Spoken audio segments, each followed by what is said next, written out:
we talk about people who are doing good in the community, who are giving us a reason to smile, to hope, and to feel better about the world that we live in. And I'm so happy to tell you about my guest this afternoon.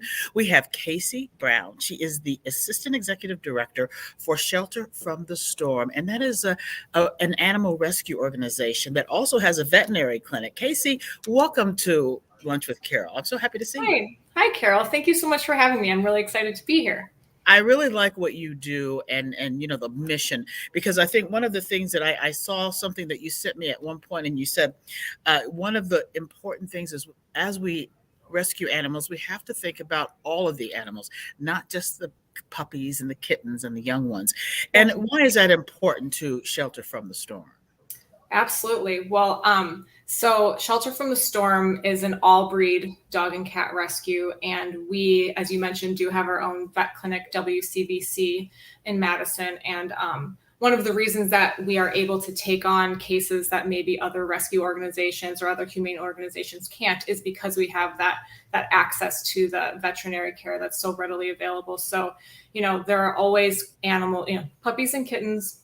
Love them, great, cute, absolutely. They, a need for housing for them, but there's great reward in adopting a senior pet as well, and they have a lot of love left to give. And it's always hard when you see those seniors living out their golden years in a shelter situation. And and I say too, if people can't adopt, you can foster. If you can't foster, you can share. There's a way that you can still be involved if it's even if you can't do those very direct adopting efforts. And Casey, that's a good point, because if you do foster or if you do adopt, you're clearing up space in the shelter and you're allowing other animals to get help and treated and to have a place and to stay alive, which is very important and an important mission for all of the people in your organization, Casey. Absolutely. It's important for people with Shelter from the Storm. And honestly, it's always important, but I think now more than ever, there is an absolute need for people to, learn about fostering, see if they can make that an option for them. Our shelters are extremely overcrowded, and it's absolutely true. Like you said, fostering saves 2 lives. It saves the one that you are able to take into your home, and then it saves another life by opening up that space in that shelter and giving that animal the ability to, we are lucky to be able to not be we're a no-kill shelter. Other organizations don't have that ability. And so absolutely, as much as people can come together and learn about the need and understand that need and come together as a community to try to, help these animals, it's a great effort. Very important. And you are a nonprofit organization, and that's very important to point out, because people actually sponsor dogs in the shelter to help take care of them, which is very important. Definitely. Because obviously we know funds are needed. Absolutely. We do a handful of fundraising events throughout the year, and often what we're trying to do is raise funds for the direct medical care of the animals that are in our facility. And then we also, we work with a couple of great grant funding organizations. I get to write our grants, and so I get to talk with a lot of those people. And it's, we work with an organization, Gray Muzzle, who focuses on our senior dogs, which is, always super helpful. And then we also, with more of the veterinary clinic side of things that we do, our clinic really focuses on community outreach and being a resource in the community. And so we look to grant opportunities to be able to help people afford access to veterinary care. So you're doing so much. It's such an important mission. And you have recently started something else that I find quite exciting. You have sort of like a mascot dog, Gilmore. Yes, our lovely Billy. And Gilmore, it's a wonderful idea. Can you talk about what you were doing and how you worked with a local school to get this going and to get this, raise awareness? Yeah, I would love to. So Gilmore is our Staffy Bulldog mix. He is sweet as pie. We'll hopefully get to show some pictures of him sometime, but he has been with us for now 420 days. Which is far too long. That's a long time in a shelter. It's a very long time. And it's a long time for any animal, but our average stay rate is around like 30 days. So he's been there an extremely long time. And he does have some, he does have to be the only pet in the home. So that is something that, makes it more challenging because animal lovers often already have a pet of their own. So it makes it harder to find a foster for him too, again, for that same reason. But we were trying to figure out ways outside of working with, just posting on social media and things like that. We were trying to find a different outlet to get him recognized. And so we started a project called Gilmore's Homeward Hound Project. And we reached out to Atwater Elementary School in Shorewood. And we were lucky enough to have that project effort taken on by Miss Jackie Sprinkman's third grade class. And she's actually was my teacher when I was in second grade there. So I love that.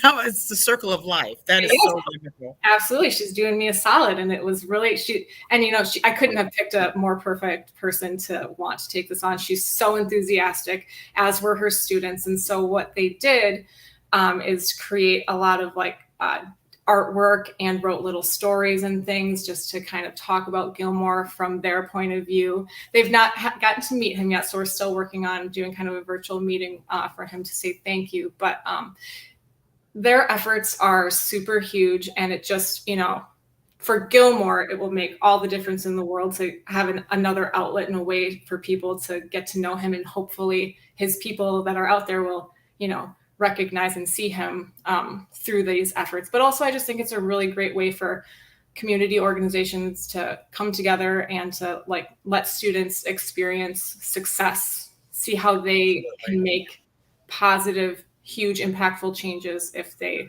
put their efforts together. I mean, it really, it's great. They do have their power. And you know what? If you're just joining me for Lunch with Carole, I want to let you know this is Casey Brown. She is the Assistant Executive Director of Shelter from the Storm, an organization that really works to help save pets, animals, cats and dogs mainly. But also there is a veterinary clinic connected to this. And Casey lives in the Milwaukee area, but I don't know how so you're kind of going back and forth to Madison and Milwaukee. Yes, I drive a lot, which that's fine. But now if gas prices could just stop going on the up, that would make it a little bit easier. Yeah. Yeah, that's not so easy. But Casey, I do want to touch on something that's very important for people who might be pet lovers and might want to find an animal.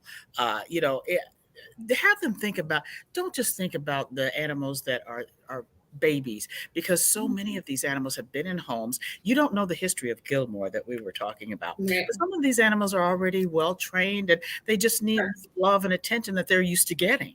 Right. Definitely. It surely is, some animals handle the stress of a shelter better than others. It is a loud environment. It's certainly, we try to, make it as home-like as possible. And ours is pretty, we do a pretty good job at that. Other places that are, more large or more sterile seeming facilities obviously don't have that ability to do that. And so it's hard to gauge sometimes the personality of an animal when they're under a stressful situation. So that's why, again, I would say, opening your heart and your home if you can to an animal that isn't a tiny little cuddly puppy or kitten, I think that can be rewarding in a different way.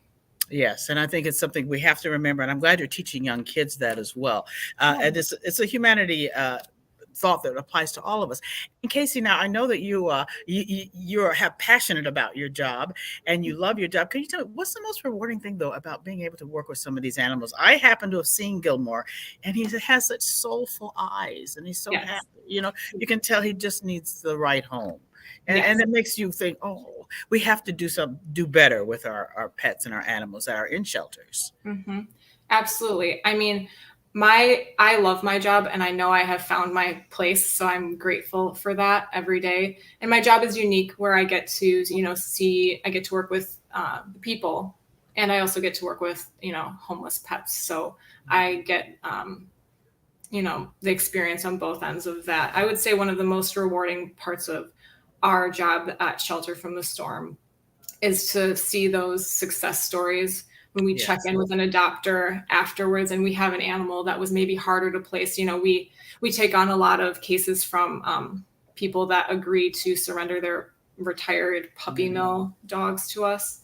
And those dogs have a lot of trouble decompressing. They've never been loved. They've never been treated like a pet. They don't know how to play with a toy. I mean, it's pretty, it's sad to see, but this resilience that they somehow have, that they still take a treat gently, even if they have been treated so unkindly, that somehow they can still go on. And that's a good point. And they can be molded, they can be trained, and they can be taught just like us. So, I mean, love is most important for all of us, including our animals. And, what you're doing, this is a blessing for all of us. And Casey, it's just so wonderful. And I have to tell everybody, if you are interested in thinking about Gilmore, I'm going to have him on Positively Milwaukee. You get to see him if you'd like to think about adopting. He's so sweet. And there's so much more information on Shelter from the Storm if you go to the website. How do people get more information, Casey? Absolutely. So if you'd like more information about what we do as an organization, our adoptable animals, volunteer opportunities, and our events, you can go to our website, which is going to be sftsrescue.org. And there you could also find a link if you need affordable veterinary care. We specialize in spay-neuter, but we do everything across the board, from preventative care, wellness, surgeries, dentals, all sorts of things. And we do it at an affordable price because we are a nonprofit and we are not a private vet clinic. So you could check that out there too. We want to be a resource to people to make sure that they get the care for their pets that they need. Yes, you're a full service veterinary clinic and shelter for not only our furry friends, but I heard you've had peacocks and everything. We sure have. Yep. So Casey Brown, I'm thrilled to have been able to talk to you today, and I'm looking forward to sharing Gilmore's story and more about Shelter from the Storm on Positively Milwaukee. So you'll join me and make sure you see that. I'll have that on one of our Sunday morning shows at 9 a.m. And Casey, have a wonderful rest of the week, and I hope we continue to find homes for these adorable pets. Thank you so much, Carole. Thank you for your time, and thank you for caring. I really appreciate the opportunity. Thanks everybody for joining us for Lunch with Carole. We'll see you next week. Thank you, Casey.